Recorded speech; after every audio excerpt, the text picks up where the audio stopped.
Carnot engine having efficiency of 1/10, यानी कि कोई कार्नोट इंजन है, उसकी एफिशिएंसी हमें 1/10 गिवन है as a heat engine is used as a refrigerator. अब हम इसको रेफ्रिजरेटर की तरह काम करवा रहे हैं। तो रेफ्रिजरेटर का कोएफिशिएंट ऑफ परफॉर्मेंस होता है COF, इसको हम बीटा से डिनोट करते हैं। तो देखो बीटा और ईटा में एक रिलेशन होता है, वो हम इस फॉर्मूले में मतलब इस क्वेश्चन में हम यूज करेंगे।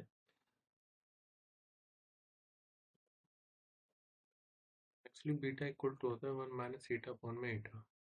अब if the work done on the system is 10 joule, the amount of energy absorbed from the reservoir at lower temperature, हमें बताना है कि हम कितनी एनर्जी एब्जॉर्ब कर रहे हैं रिजर्वर से।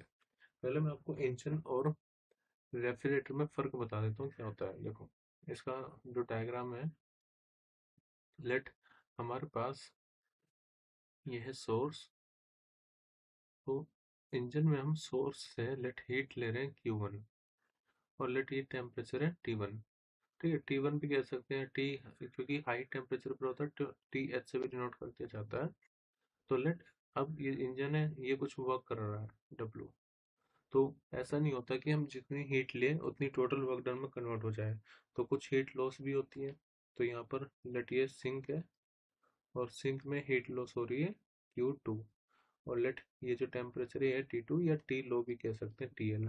ठीक है, अब जो एफिशिएंसी होती है ईटा, वो होती है कि वर्क डन कितना हुआ है अपॉन में हीट कितनी ली है, यानी कि W। तो यहाँ पर कितना हो जाएगा, चेंज इन मतलब डिफरेंस ऑफ हीट Q1 लेकर के Q2 माइनस कर दिया, तो Q1 माइनस Q2 अपॉन में Q1।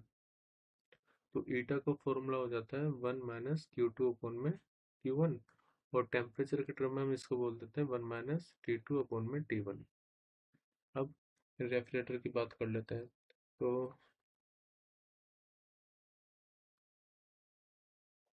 लेट ये सोर्स है, यहाँ है सिंक। तो देखो यहाँ पर तो वर्क डन हमें मिल रहा था, यहाँ पर हम सिस्टम पर वर्क करते हैं और वही हमें फर्क फाइंड करना है कि कितना वर्क किया जा रहा है। लेट ये है Q2 और लेट यहाँ पर हीट है Q1। तो यहाँ पर हम सोर्स से हीट ले रहे थे Q1 और सिंक में दे रहे थे हीट Q2। यहाँ पर उल्टा होगा, यहाँ पर हम सिंक से हीट लेंगे लेट Q2 और कुछ अमाउंट ऑफ हीट यहाँ पर जाएगा Q1 सोर्स में। क्योंकि जो रेफ्रिजरेटर होता है वहाँ पर हम कम टेम्परेचर टेम्परेचर से मतलब जो हीट है वो कम टेम्परेचर बॉडी से हाई टेम्परेचर बॉडी की तरफ फ्लो करवाता है, और उसके लिए हमें एक्सटर्नल वर्क डन की जरूरत होती है, मतलब एक्सटर्नल एनर्जी की जरूरत होती है। क्योंकि according to law of thermodynamics heat हमेशा हाई टेम्परेचर बॉडी से लो टेम्परेचर की बॉडी की तरफ खुद चली जाती है। लेकिन अगर आप उसको हीट को लो टेम्परेचर बॉडी से हाई टेम्परेचर की तरफ ले जाओगे तो आपको कुछ वर्क एक्स्ट्रा करना पड़ेगा, एक्सटर्नल वर्क करना पड़ेगा। तो वो काम रेफ्रिजरेटर में होता है। रेफ्रिजरेटर में होता है कि Q2 अपॉन में W, मतलब कितनी हीट सिंक से ली अपॉन में वर्क डन कितना हुआ। तो हमें बताना है कि यहाँ पर W कितना है, तो W इक्वल टू हो जाएगा Q2 if the amount of energy absorbed from the reservoir, sorry हमें Q2 बताना है, Q2 कितना होगा। तो देखो इसी इक्वेशन से यहाँ से मैं लिख सकता हूँ कि Q2 इक्वल टू हो जाएगा बीटा इंटू में W। W क्या है, वर्क डन है 10 जूल, ये हमें पता है। तो अगर हमें बीटा पता चल जाए तो हम उसमें वर्क डन की मल्टीप्लाई करके हीट फाइंड कर सकते हैं, जो कि लोअर टेम्परेचर बॉडी से जो कि सिंक है उससे हम ले रहे हैं। अब देखो मैंने बताया ईटा और बीटा में रिलेशन होता है, beta equal to 1 minus eta upon eta. तो 1 माइनस ईटा यानी कि it is the efficiency of engine, तो वो 1/10 है, 1 में 1/10। तो ऊपर आएगा 10 माइनस 1 मतलब 9/10 डिवाइडेड बाय 1/में 10। तो यहाँ से हम देख सकते हैं कि जो ईटा मतलब कोएफिशिएंट ऑफ परफॉर्मेंस आएगा इट विल बी 9, क्योंकि 10 से 10 कैंसिल आउट हो जाएगा। तो आ गया 9। अब यहाँ पर वैल्यू पुट कर दो, Q2 निकालना है।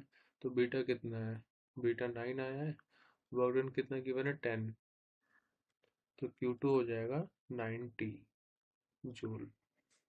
तो इसमें ऑप्शन 3 करेक्ट होगा। Question number 102, a 250 turn rectangular coil of length 2.1 centimetre and width है 1.25 सेंटीमीटर, जिसमें करंट जा रहा है 85 माइक्रो एम्पियर, और उसको मैग्नेटिक फील्ड में रखना है जो है 0.85 टेस्ला। तो आपको बताना है कि वर्क डन कितना होगा अगर हम इसको 180 डिग्री से रोटेट कर दें तो। आपने डाइपोल में एक फॉर्मूला पढ़ा होगा वर्क डन का। जब किसी डाइपोल को आप एक्सटर्नल इलेक्ट्रिक फील्ड में रखते हैं तो जो वर्क डन का फॉर्मूला होता है वो होता है P डॉट ई माइनस। लेकिन एग्जैक्टली अगर आपको एंगल दिया हो तब ये फॉर्मूला हो जाता है PE cos theta 1 minus cos theta 2। तो यहाँ पर भी हम सिमिलर फॉर्मूला लगाएंगे। एक्चुअली ये तो हो गया इलेक्ट्रिक डाइपोल। अगर किसी मैग्नेटिक डाइपोल की हम बात करें, मैग्नेटिक डाइपोल,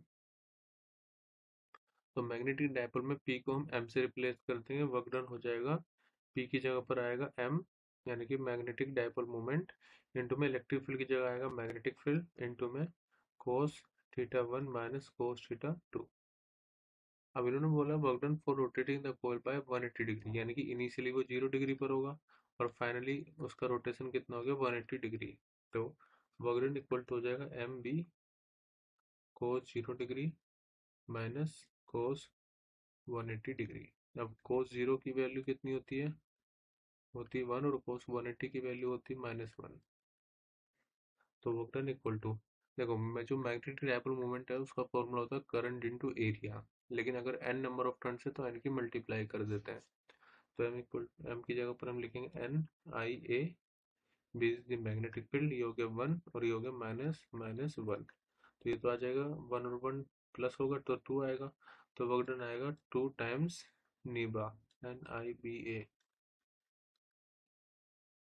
अब work done equal to 2, number of turns कितने हैं 250, बस अब वैल्यू पुट करनी है, इनटू करंट कितना है 85 माइक्रो है तो 10 की पावर -6।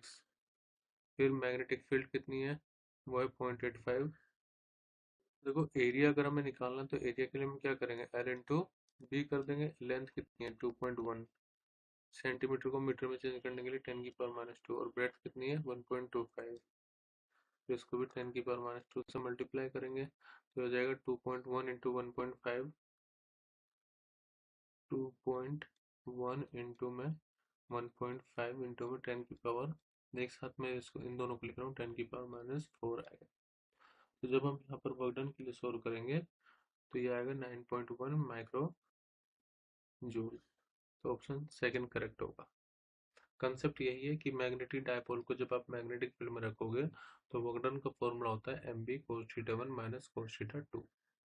क्वेश्चन नंबर 103 में पूछा है कि कौन सा फॉरवर्ड बायस है। फॉरवर्ड बायस की कहानी ये होती है कि अगर मान लीजिए P, ये होता है P और ये होता है N, तो अगर P पॉजिटिव से कनेक्ट हो या कह लो कि हायर टर्मिनल से कनेक्टेड हो, और N नेगेटिव से या फिर लोअर टर्मिनल से कनेक्ट है, लोअर पोटेंशियल से कनेक्ट है, तो वो फॉरवर्ड बायसिंग कहलाती है।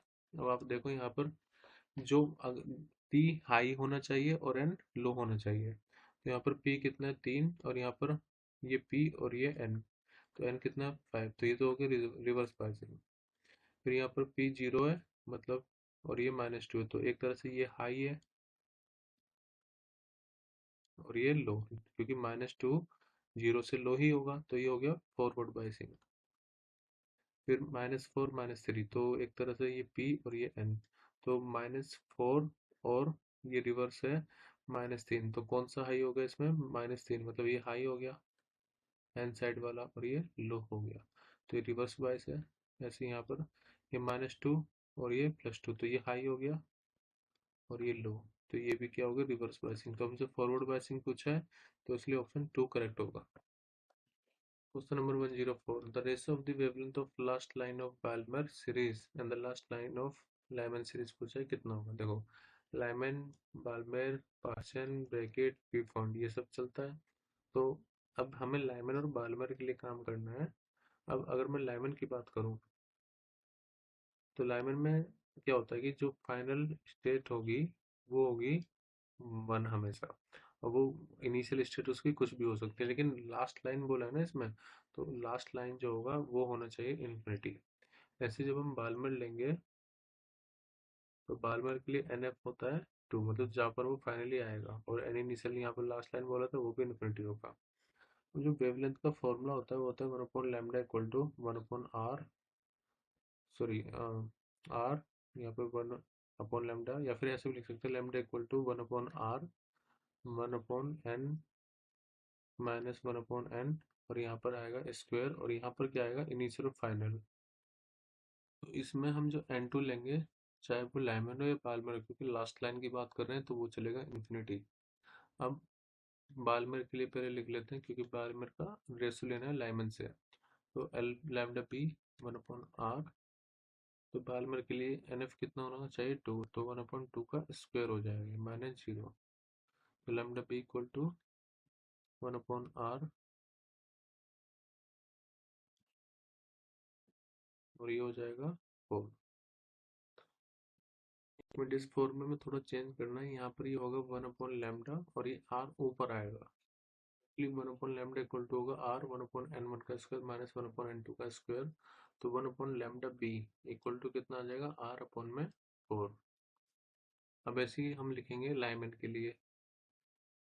तो लाइमन के लिए होगा 1/λ, l बोल देते हैं इसको, r अपॉन में 1/, तो ये NF कितना है इसका 1, तो यहाँ पर 1 ही रहेगा। तो इसका मतलब ये आ गया 1/λ l इक्वल टू आ गया r के। तो यहाँ से आप लैम्डा बी क्या लिख सकते हो, 4/r, और यहाँ से लैम्डा एल कितना लिख सकते हैं, 1/r। अब दोनों का रेशो ले लो। पूछा है बाल्मर का रेशो बताना है लाइमन से, तो lambda B upon lambda L. Lambda B कितना है, वो है 4/r, और ये लैम्डा एल कितना है, 1/r। तो r से r कैंसिल हो गया, ये कितना आ गया 4। तो लैम्डा बी का रेशो लैम्डा एल से कितना आएगा, 4:1। तो इसलिए आंसर फोर्थ यहाँ पर करेक्ट होगा, ऑप्शन फोर्थ, यानी कि आंसर होगा 4। क्वेश्चन नंबर 105 में इसमें फिगर गिवन है, और बोला है कि जो ईच रेजिस्टेंस है यहाँ पर 9 ओम के हैं, और 2 इंडक्टर कनेक्टेड है 2 मिली हेनरी के। ईएमएफ अगर 18 वोल्ट है, तो बताना करंट कितना होगा जब स्विच को क्लोज किया जाएगा। अब अगर आप यहाँ पर देखो, तो ये डीसी है, मतलब डायरेक्ट करंट यहाँ से फ्लो होगा। देखो t इक्वल टू 0 पर जो यहाँ पर इंडक्टर कनेक्टेड है, उनसे कोई भी करंट फ्लो नहीं करेगा।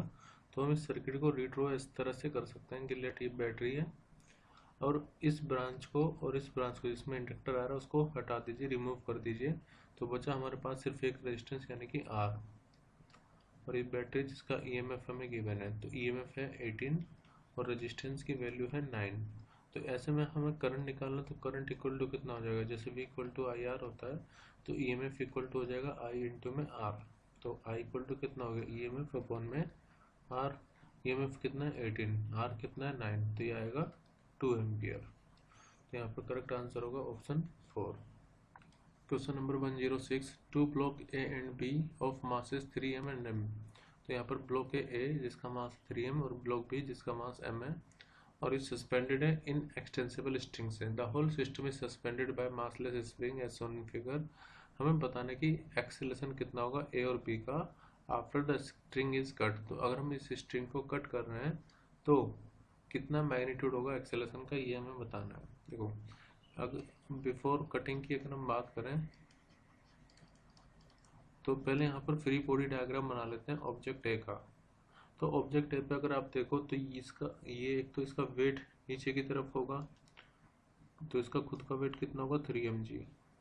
इसके अलावा बिफोर कटिंग ये नीचे, ये जो बी है ये नीचे की तरफ जा रहा है, तो इसमें एक टेंशन होगी टी डाउनवर्ड, ठीक है। प्लस क्योंकि स्प्रिंग से कनेक्टेड है, तो स्प्रिंग इसमें अपवर्ड डायरेक्शन में एक फोर्स लगाएगी, और वो फोर्स किसके इक्वल होगी, के इंटू एक्स के इक्वल। हालांकि जब ये इक्विलिब्रियम में है तो हम ये कह सकते हैं कि के एक्स इक्वल टू कितना होगा 3 mg प्लस टेंशन टी। अब ब्लॉक बी की बात करें, तो ब्लॉक बी का बी में एक टेंशन ऊपर की तरफ है, यही टेंशन ब्लॉक बी के लिए ऊपर की तरफ रहेगी, और इसका खुद का वेट रहेगा नीचे की तरफ। तो ऐसे हम लिख सकते हैं टेंशन इक्वल टू कितनी होगी mg। अगर यहाँ पर हम देखें के एक्स 3 mg, तो टेंशन को हम लिख सकते हैं mg। सो के एक्स की वैल्यू कितनी आएगी 4 mg। तो ये तो होगी बिफोर कटिंग। अब आफ्टर कटिंग की बात करें, जब कट लगा दिया है आफ्टर कटिंग, तो देखो जो ब्लॉक ए है, ब्लॉक ए, तो हम स्ट्रिंग को, ये जो ए और बी के बीच की स्ट्रिंग है इसको कट कर रहे हैं। जब हम ए और बी के बीच की स्ट्रिंग को कट करेंगे तो ऑब्जेक्ट बी अब अलग हो गया, और बचा ऑब्जेक्ट यहाँ पर ए। अब आप ऑब्जेक्ट ए को देखो तो उसका वेट अभी भी नीचे की तरफ होगा 3 mg, और स्प्रिंग फोर्स अभी भी उस पर ऊपर की तरफ एक्ट करेंगी। जबकि जो ऑब्जेक्ट बी है, अब उस पर ऊपर की तरफ कोई टेंशन नहीं है, क्योंकि उस स्ट्रिंग को कट कर दिया गया है। तो ऑब्जेक्ट बी में नीचे की तरफ वेट लगेगा कितना, mg। ठीक है, हमें बताना है कि एक्सेलरेशन कितना होगा। तो एक्सेलरेशन का फॉर्मूला होता है नेट पुलिंग फोर्स अपॉन में टोटल मास। तो ऑब्जेक्ट ए के लिए नेट फोर्स कितनी होगी, F माइनस 3 mg, और इसको डिवाइड कर देंगे टोटल मास से। तो टोटल मास ऑफ ए कितना है, 3m। तो हमने पार्ट ए में फाइंड करा था F है, मतलब जो फोर्स ऑफ स्प्रिंग है kx, वो 4 mg के इक्वल है, माइनस 3 mg अपॉन में 3m। तो ये जो एक्सेलरेशन ए आएगा 4 माइनस 3, मतलब 1 बचेगा, m से m कैंसिल, तो ये आ गया g बाय में 3। अब आप ये देखो, जब भी कोई ऑब्जेक्ट बी ऑब्जेक्ट है, इसमें कोई टेंशन तो है नहीं, अभी free fall under gravity move करेगा। तो जब भी कोई ऑब्जेक्ट फ्री फॉल यानी कि अंडर ग्रेविटी मूव करता है, तो उसका एक्सेलरेशन किसके इक्वल हो जाएगा, जी के। तो यहाँ पर जो सही आंसर होगा वो ये होगा कि ब्लॉक ए का जो एक्सेलरेशन होगा वो g/3, और ब्लॉक बी का जो एक्सेलरेशन होगा वो रहेगा g, यानी कि ऑप्शन 3 करेक्ट आंसर होगा। Question number 107, a long solenoid of diameter 0.1 metre has 2 × 10⁴ turns per metre. तो पर मीटर मतलब देखो, एक होता है number of turns per unit length, n/L। तो हमें वही स्मॉल n गिवन है, यह है कितना है, 2 × 10⁴ टन्स पर मीटर, यानी कि हम इसको मीटर इनवर्स लिख देंगे। अगर कैपिटल N होता तो वो होता है खाली टोटल नंबर ऑफ टन्स, उसकी यूनिट कुछ नहीं होती, लेकिन जो number of turns per unit length है उसकी यूनिट होती है मीटर इनवर्स, या जो भी यूनिट दी है उसका इनवर्स कर देना होता है। अब सोलिनॉइड है, तो इसके सेंटर पर कोई कोयल रखी हुई है। At the center of solenoid, a coil of 100 tons and radius 0.01 meter is placed with its axis coinciding the solenoid axis। अब देखो यहाँ पर एक सेंटर पे एक कोयल ले लेते हैं और उसके 100 टन्स है, हालांकि उसका जो रेडियस है वो उससे काफ़ी छोटा है। अब ये जो टर्न्स है, देखो यहाँ पर नहीं बोला कि जो टर्न्स है वो पर यूनिट लेंथ है, तो इसका मतलब ये हमें कैपिटल N गिवन है, वो कितना है, 100 टन्स, और इसका खुद का रेडियस गिवन है छोटा 0.01 metre. The current in the solenoid reduces at constant rate from 0 to 4 ampere, यानी कि जो चेंज इन करंट है वो कितना हो जाएगा, 4 माइनस 0, यानी कि 4 एम्पियर का चेंज इन करंट है। और जो टाइम है, कितना टाइम लगा इसको, 0.05 सेकेंड। If the resistance of the coil is R, coil का हमें गिवन है 10 पाई स्क्वायर, तो पूछा है कि टोटल चार्ज कितना फ्लो होगा, यानी कि हमें टोटल चार्ज, मैं इसको डेल्टा क्यू मान रहा हूँ, टोटल चार्ज हमें फाइंड करना है कितना होगा। वैसे एक डायरेक्ट फॉर्मूला भी है टोटल चार्ज निकालने के लिए। फॉर्मूला होता है टोटल चार्ज का कि फ्लक्स में कितना चेंज आया है और उसको आर से डिवाइड कर दो, तो ये चार्ज हम फाइंड कर पाएंगे इस फॉर्मूले से। ये फॉर्मूला आता कैसे, मैं आपको वो भी समझा देता हूँ। आपने ये फॉर्मूला तो पढ़ा होगा, ईएमएफ, जो इंड्यूस ईएमएफ है उसका फॉर्मूला होता है माइनस d∅/dt। तो मैं डेल्टा फाई लिख लेता हूँ पर चेंज इन फ्लक्स अपॉन में चेंज इन टाइम। अगर मैं देखो, जैसे V = IR होता है, ऐसे ही EMF = IR होगा। तो EMF को अगर मैं I × R लिखूँ, और देखो एक और चीज़, I = आपने पढ़ा होगा dq/dt होता है।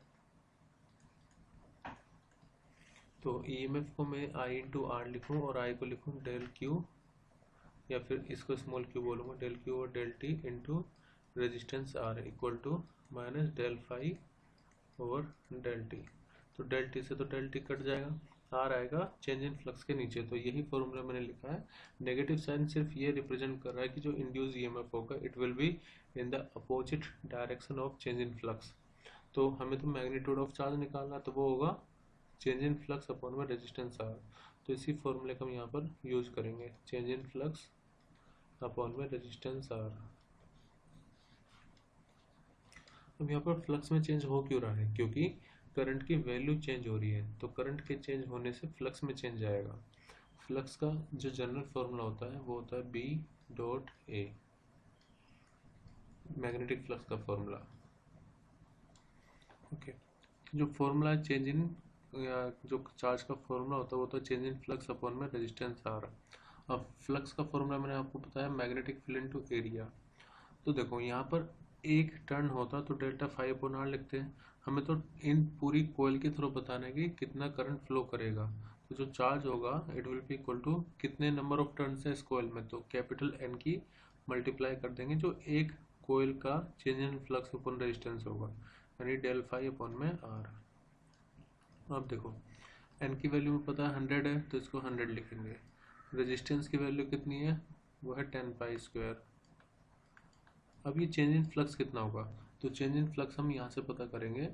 फ्लक्स का फॉर्मूला बी इंटू एरिया होता है, और यहाँ पर बी मैग्नेटिक फील्ड का फॉर्मूला होता है सोलेनोइड के लिए म्यू नॉट एन इंटू आई। ध्यान रखना यहाँ पर जो मैं करंट ये जो एन लूंगा, ये लूंगा जो सोलेनोइड है उसके नंबर ऑफ टर्न्स, वो हमें गिवन है। सोलेनोइड के नंबर ऑफ टर्न्स है स्मॉल एन 2 इंटू 10 की पावर 4। ठीक है। अब करंट पहले I1 था, बाद में I2 हो गया, तो हमें तो मेन चेंज देखना है। तो इसको पहले मैं फॉर्मूला बता देता हूँ, B mu naught N I into area.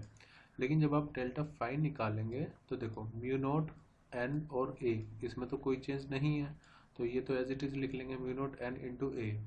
हाँ, यहाँ पर चेंज इन करंट हम ले लेंगे सिर्फ। तो अब वैल्यू पुट करते हैं, देखो डेल्टा फाइव की जगह पर हम लिखेंगे mu naught into number of turns of solenoid into area हम लेके चलेंगे कोयल का, इंटू में चेंज इन करंट यानी कि delta I.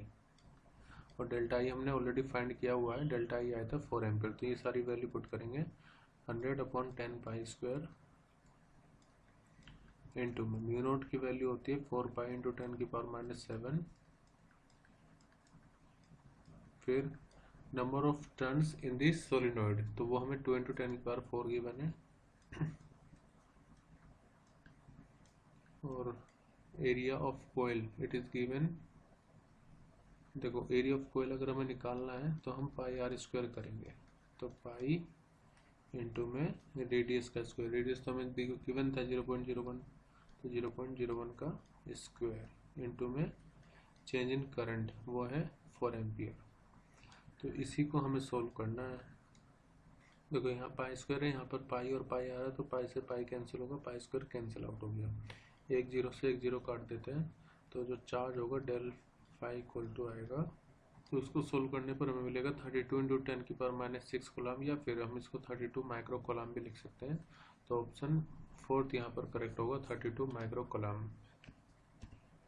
Question number 108, a physical quantity of dimensions of length that can be formed out of CG and square upon 4 pi epsilon naught is given। अब आपको भी बताना है कि इनमें से डायमेंशन ऑफ लेंथ किसका होगा। देखो इस क्वेश्चन को सबसे इजीली करने का तरीका यह है कि आप ये मान लो कि लेट जो लेंथ है वो डिपेंड कर रही है C पर, C की पावर लेट X पर और G की पावर Y पर। अब देखो ये काफ़ी बड़ा है ना, तो इसको हम A मान लेते हैं ताकि काम हम आसानी से कर सकें। लेट ये 4 पाई एप्सिलॉन नॉट, तो मैं मान रहा हूँ कि यह है ए और इसकी पावर हमने मान लिया जेड पर। तो अगर हम एक्स वाई जेड फाइंड कर पाए तो हम इजीली डिटरमाइन कर पाएंगे कि किस तरह से लेंथ डिपेंड करेगी सी की पावर पर, जी की पावर पर और इसके ऊपर 4 पाई एप्सिलॉन नॉट की पावर पर। तो उसके लिए हमें सी जी और इसका डायमेंशन फॉर्मूला पता होना चाहिए। अब सी क्या है, तो सी होता है स्पीड ऑफ लाइट, यहाँ पे दिया भी है, तो सी का डायमेंशन तो हो जाएगा LT-1, ठीक है। और जी होता है gravitational constant, universal gravitational constant. इसका डायमेंशन फॉर्मूला अगर नहीं पता तो हम इस फॉर्मूले से निकाल सकते हैं, जी m1 m2 अपॉन में आर स्क्वायर। तो जी इक्वल टू कितना हो जाएगा, फोर्स इंटू आर का स्क्वायर अपॉन m1 m2। तो जी फोर्स का डायमेंशन फॉर्मूला होता है MLT-2, आर का होता है एल स्क्वायर अपॉन में m का स्क्वायर। तो जी का डायमेंशन फॉर्मूला आएगा कितना, देखो एक कैंसिल तो m-1 ऊपर जाएगा, तो फिर L का स्क्वायर और T की पावर -2। एक यहाँ पर L है तो ये टोटल पावर कितना है 2 + 1 यानी कि 3 आएगा ये। तो हमें G का डायमेंशन फॉर्मूला पता चल गया, वो होगा m-1 L की पावर 3 और T की पावर -2। अब इसका और डायमेंशन फॉर्मूला निकाल लेते हैं। देखो इसका कैसे निकालेंगे इजली, ये है चार्ज और ये है एप्सिलॉन नॉट। इसके कई तरीके हो सकते हैं लेकिन मैं इस तरीके से निकाल रहा हूँ क्योंकि हमें पता है पोटेंशियल एनर्जी का फॉर्मूला होता है 1/4 पाई epsilon not Q1 Q2 upon में R का स्क्वायर। ठीक है, अब देखो लेट किसी बॉडी पर दोनों चार्ज अलग अलग बॉडी है और उस पर चार्ज है सेम, तो इसको मैं ऐसे लिख सकता हूँ ना, U का स्क्वायर, तो E इंटू ई मतलब E का स्क्वायर अपॉन में 4 pi epsilon naught into R का स्क्वायर। यू क्या है, पोटेंशियल एनर्जी। अब क्योंकि हमें सिर्फ इसका डायमेंशन फॉर्मूला पता करना है, E square upon 4 pi epsilon nought का, तो पोटेंशियल एनर्जी यहाँ पर लिखो और आर को यहाँ पर मल्टीप्लाई कर दो, आर का स्क्वायर ई स्क्वायर अपॉन में 4 पाई एप्सिलॉन नॉट। अब इससे इजी ये हुआ है कि हमें पोटेंशियल एनर्जी का डायमेंशन फॉर्मूला पता है, आर डिस्टेंस होता है तो उसका भी डायमेंशन फॉर्मूला में पता होता है। तो देखो पोटेंशियल एनर्जी का डायमेंशन फॉर्मूला होता है M L square T minus 2, और यहाँ पर एल स्क्वायर आएगा ये, तो E square upon 4 pi epsilon nought. तो अब हमें E square upon 4 pi epsilon nought का डायमेंशन फॉर्मूला पता चलेगा। देखो इसमें एक मिस्टेक है, ये आर स्क्वायर की जगह खाली आर रहता है, फोर्स का फॉर्मूला होता तो आर स्क्वायर होता, क्योंकि पोटेंशियल एनर्जी तो खाली आर चलेगा, तो ये एल रहेगा। तो हम इसको लिख सकते हैं एम एल की पावर 2 + 1 कितनी होगी 3, और टी की power -2 equal to E square upon 4 pi epsilon nought का square, 4 pi epsilon nought only. तो इसको हमने क्या माना ए, तो अब हमें ए का भी डायमेंशन फॉर्मूला पता चल चुका है, एम एल की क्यूब टी -2।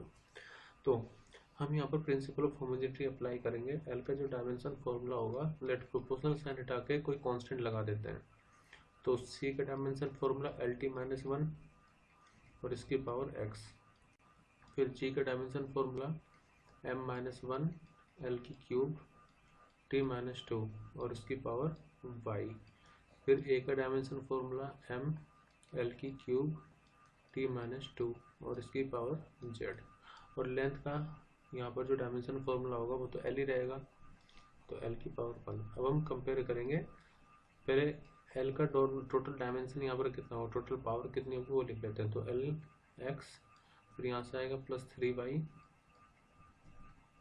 और यहाँ से आएगा +3z, फिर m पर देख लो तो m -y और यहाँ से +z। ओके, तो m की पावर आएगी -y + z और t की पावर आएगी यहाँ से -x -2y और -2z। अब क्या करना है, पहले m की पावर कंपेयर कर लेते हैं, क्योंकि यहाँ पर m तो नहीं है तो m की पावर 0, t भी नहीं है तो t की पावर भी कितनी 0। तो पहले कंपेयर करते हैं power of m, compare power of m on both side.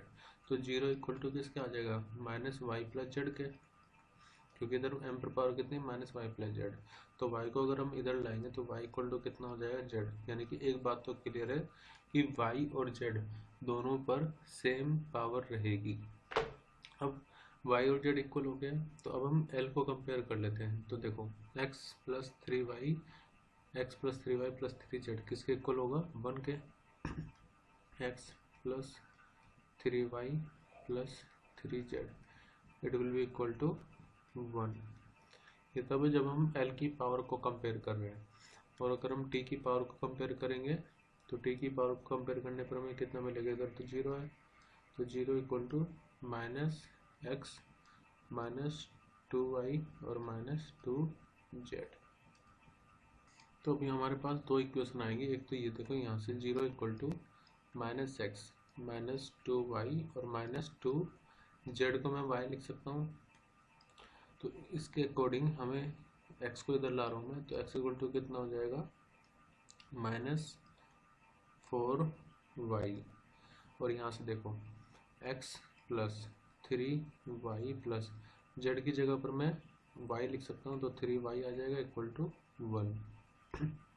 तो x की वैल्यू कितनी है -4y, तो यहाँ पर वैल्यू पुट कर दो, -4y + 3 और 3 6y इक्वल टू 1।